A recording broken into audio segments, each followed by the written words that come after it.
అందరికీ జై భీమ్. నేను Rajesh Mahasen. Welcome to Mahasen media. TANA సభలు అని చెప్పి నాతో అబద్ధం చెప్పి అమెరికా దాకా తీసుకొస్తారండి. అయితే ఇక్కడ చూస్తే అవి తానా సభల్లా కనిపించట్లేదు. అవి ఏం సభల్లా కనిపిస్తున్నాయి అనేది నేను చెప్తాను ఈ వీడియోలో. ఇప్పుడైతే నేను అమెరికాలో ఉన్నాను, మిచిగన్ సిటీలో ఉన్నాను. దాదాపుగా 12,000 కిలోమీటర్లు ఎంతో దూరం వచ్చేసాను నేను. ఇక్కడ దాకా రావడానికి, ఖండాలు దాటి సముద్రాలు దాటి నేను ఇక్కడ దాకా రావడానికి తానా సభ్యులే దానికి కారణం. వారికి హృదయపూర్వక ధన్యవాదాలు తెలియజేస్తున్నాను. అయితే నిన్న ఒక సభ జరిగిందండి, ఒక చిన్న మీటింగ్ జరిగింది. ఏంటి ఆ మీటింగు అంటే, నాతో అయితే తానా సభ అనే చెప్పి తీసుకెళ్లారు. కానీ తీరా అక్కడికి వెళ్ళి చూసిన తర్వాత అక్కడ చాలామంది మాట్లాడారు. నేను చాలామందితో మాట్లాడాను, నన్ను చాలామంది పలకరించారు, నన్ను చాలా ఆప్యాయంగా దగ్గర తీసుకున్నారు.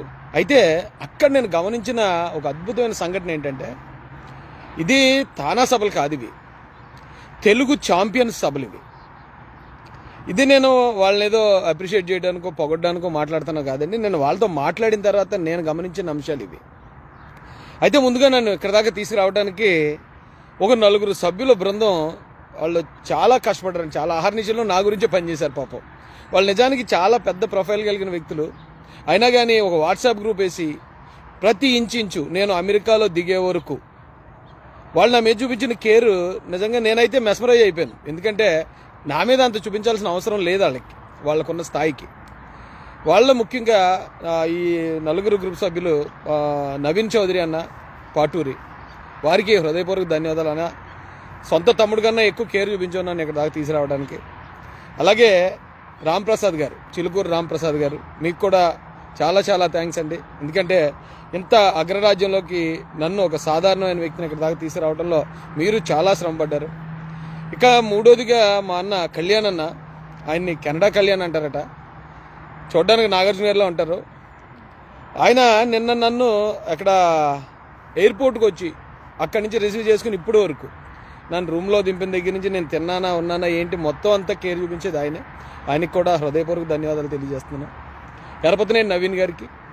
ఇక అలాగే కోఆర్డినేటర్ గారు ఉన్నారండి, ఉదయ్ కుమార్ గారు కూడా ఆయన నాకు లెటర్ ఇచ్చారు, వారికి కూడా ధన్యవాదాలు. ఇంకా అంటే పేర్లు ఒకళ్ళు చెప్పకపోతే బాగోదు కాబట్టి ఇప్పుడు నేను మిగతా అంతా కూడా క్లియర్ కట్ లైవ్ చేస్తాను. అయితే ఇంతకీ నిన్న నేను గమనించింది ఏంటంటే, ఇది తానా సభలు కాదని ఎందుకనంటే అండి, అక్కడ ఉన్న ప్రతి ఒక్కరు ఎవరిని కదిలించినా ఒక్కొక్కరిది ఒక సినిమా స్టోరీ అవుద్దండి.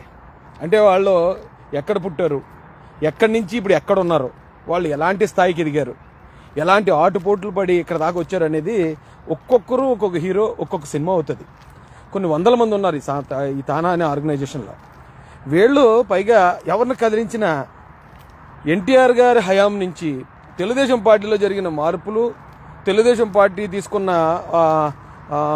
సంఘ సంస్కరణలు, పార్టీ గురించి అసలు ఒక డిక్షనరీలో ఉన్నారు ఇక్కడ ఎవరిని చూసినా. నిజానికి వీళ్ళు ఎవరు కూడా మళ్ళీ పార్టీలు ఏదైనా పదవులు పొందుతారంటే, వీళ్ళు పార్టీలో ఏ పదవులు పొందరు బికాస్ ఆఫ్ దర్ క్యాస్ట్. ఆ క్యాస్ట్ మీద కూడా, అంటే ఏ క్యాస్ట్ ఏంటనేది ఇక్కడ అమెరికాలో ఉన్నాను మాట్లాడకూడదు, ఇక్కడ రూల్స్ ఎలా ఉంటాయో తెలియదు నాకు. నేను ఇండియాకి వచ్చిన తర్వాత చెప్తానండి వీళ్ళలో నేను గమనించిన అద్భుతమైన క్వాలిటీస్ ఏంటనేది. వీళ్ళు ఇక్కడ చాలా హ్యాపీగా సెటిల్ అయిపోయి ఉన్నారు. వీళ్ళకి అసలు ఆంధ్రప్రదేశ్ ఎలా పోయినా వీళ్ళకి అనవసరం. నేను చెప్పాలంటే అక్కడ జగన్మోహన్ రెడ్డి పరిపాలించినా, కిమ్ వచ్చి పరిపాలించినా వీళ్ళు అసలు పట్టించుకోకర్లే. కానీ సొంత దేశం, సొంత రాష్ట్రం అనే ఆ కన్సర్న్ వీళ్ళలో ఎంతవరకు ఉందంటే, అవసరమైతే కేసులు భరించి మా మొత్తం కెరీర్ నాశనం అయిపోయినా పర్లేదు, మేము కేసులు భరించినా పర్లేదు, కానీ ఆంధ్ర రాష్ట్రం మాత్రం బాగుపడాలి, అమరావతి మాత్రం బాగుపడాలి, మన రాష్ట్రానికి ఒక రాజధాని ఉండాలి, పిల్లలకు ఉద్యోగాలు రావాలి అని వీళ్ళు పడుతున్న తాపత్రయం చూసినప్పుడు అసలు ఇలాంటి మనుషులు కూడా ఉంటారా అనిపించిందండి నాకైతే. నిజం. ఎందుకు చెప్తానంటే, నేను చాలా మందితో మాట్లాడాను. వాళ్ళు ఎవరు ఏంటి అనేది వాళ్ళ పూర్తి వివరాలు నాకు తెలియకపోయినా వాళ్ళైతే నన్ను చాలా సింపుల్గా గుర్తుపెట్టేస్తున్నారు. రా తమ్ముడు, నువ్వు అసలు సూపర్ ఫైట్ చేసావురా నువ్వు రాష్ట్రంలో.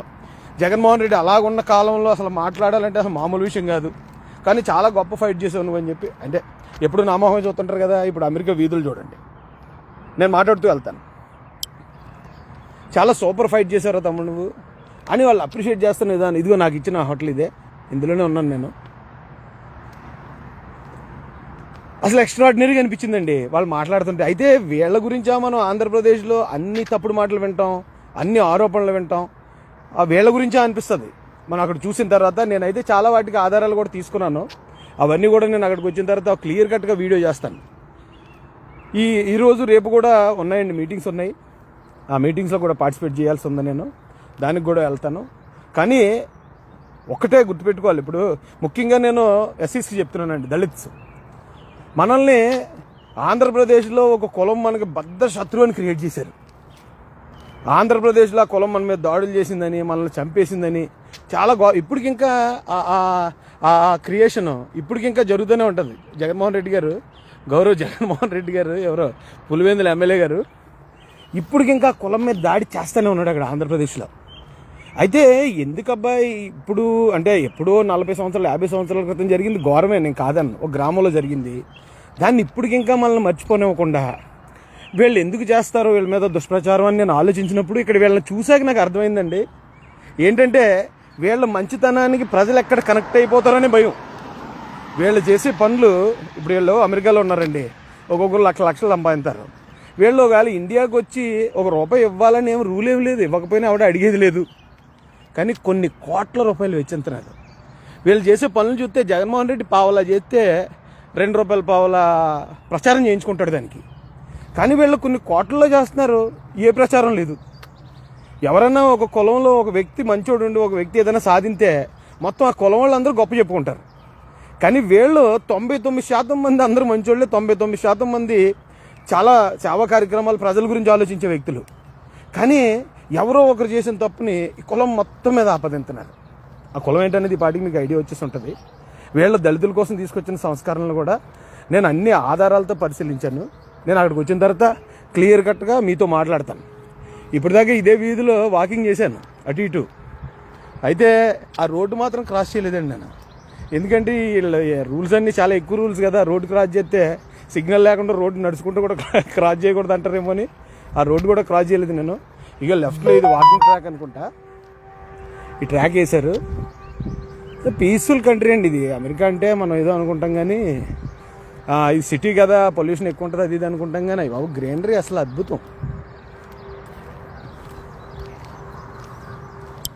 సరే, నా వాకింగ్ కంప్లీట్ అయిపోయింది. సరే, మీకోసం మళ్ళీ ఇంకో రౌండ్ వేస్తున్నాను. అయితే ఇది గమనించానండి, నేను గమనించిన విషయాలన్నీ కూడా ఇంకా 2 రోజులు 3 రోజులు ఇక్కడ ఉంటాను నేను. అవన్నీ కూడా మీతో షేర్ చేస్తాను. తానా అంటే పేరు ఒకవేళ ఇది ఏమని పెట్టారంటే Telugu association of north American పెట్టారు. కానీ Telugu champions of north American పెట్టాలేమో. ఎందుకంటే మన భారతదేశంలో పుట్టి అగ్రరాజ్యంలో ఉండి ఈ స్థాయిలో వాళ్ళు నిలబడటమే కాదు, చాలామందికి నిలబడే అవకాశాలు కల్పించడం అంటే అదేమో ఆషామాషి విషయం కాదండి. ఇక్కడ నేను చూసాను, వాళ్ళు చెలరైపోతున్నారు, మామూలుగా లేరు అసలు. మన వాళ్ళు వేరే కంట్రీ వెళ్తే కొంచెం ఎలాగైనా సొసోగా ఉంటారు. కానీ ఇక్కడ వీళ్ళు అలా లేరు. వీళ్ళు అంటే దేశానికి అమెరికా కోసం కూడా వాళ్ళు పనిచేస్తున్నారు, అమెరికా కోసం కూడా వాళ్ళు విశ్వాసం కలిగి ఉంటారు. కాబట్టి అద్భుతంగా అనిపించిందండి నాకైతే. తానా సభలు కాదండి, ఇది తెలుగు ఛాంపియన్స్ సభలు. వాళ్ళు ఎవరైనా ఏమైనా అంటే అనుకోవచ్చు, వైసీపీ వాళ్ళు నా మీద మామూలుగానే మొదలు పెడతారు. ఎందుకంటే వాళ్ళు ఇన్ని సంవత్సరాల పాటు ఏదైతే తప్పుడు ప్రచారం చేశారో, ఒక కులాన్ని మొత్తం ఆంధ్రప్రదేశ్కి శత్రువులుగా భయంకరంగా చూపించారో, మరి వాళ్ళకి సంబంధించిన వాస్తవాలు నేను ఆధారాలతో బయటపెడతా ఉంటే వాళ్ళు ఏడుస్తారు కదా, కామనే కదా అది. అబద్ధం చెప్పేవాడికి నిజం చెప్పేవాడు అంటే భయం ఉంటుందండి. నేను తీస్తాను, ఇదే పని మీద ఉంటాను నేను. వీళ్ళు ఇప్పటి వరకు చేసిన అబద్ధాలు ఏమైతే అబద్ధ ప్రచారాలు ఉన్నాయో అబద్ధ ప్రచారాలన్నింటినీ కూడా నేను బయట పెడతాను. ఓకేనండి. ఇంకేమైనా ఉంటే మళ్ళీ ఇంకొక వీడియోతో మీ ముందుకు వస్తాను. నేను కామెంట్స్ ఏమైనా చేస్తున్నారా? మీ వల్ల ఏం జరుగుతుందో చెప్పిన ముందు మధ్యలోకి అందుకున్నట్టున్నాను నేను. పూర్తి లైవ్ చూడకుండా ఆవేశపడడం అంటే ఇదేరా. ఎవరు ఆవేశపడుతున్నారు? యేసురాజు.